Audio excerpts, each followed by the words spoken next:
It was a freezing February night in New Hampshire when a young woman's car was found crashed on a lonely road. The driver's door was locked. The engine was still warm, but the woman, Maura Murray, had vanished. Some say she ran away to start a new life. Others believe she was taken. 20 years later, no one knows the truth, but the clock is still ticking.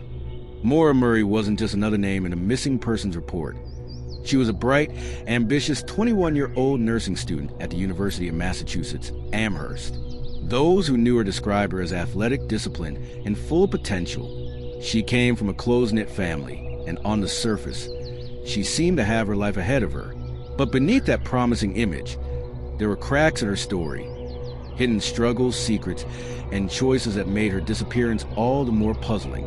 Just days before she vanished, Maura confided in professors that she would be gone for a week, citing a family emergency. But there was no emergency at home.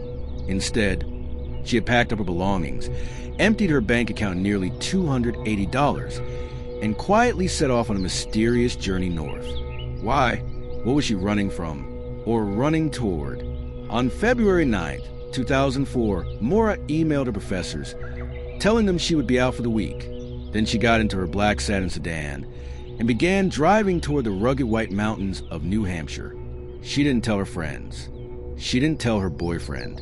And she didn't tell her family exactly where she was going. But cell phone records, ATM footage, and a handful of receipts would later provide chilling breadcrumbs of her final known hours. At 7:27 p.m., police received a report of a single-car accident on Route 112 in Haverhill, New Hampshire.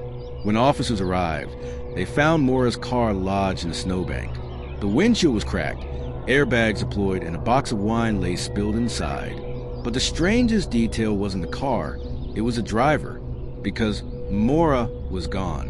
One of the key witnesses that night was a man named Butch Atwood, a school bus driver who lived just down the road. He saw Maura standing by her car, looking shaken but not badly injured. Butch pulled over and offered to call the police for her. Strangely, Maura refused. She told him she had already called for help, even though there was no evidence that she ever had. Atwood, uneasy but respectful, drove away and made his own call to 911. By the time officers arrived, barely 10 minutes later, Maura was nowhere to be found. Please like, share to your friends, and subscribe to get the full story.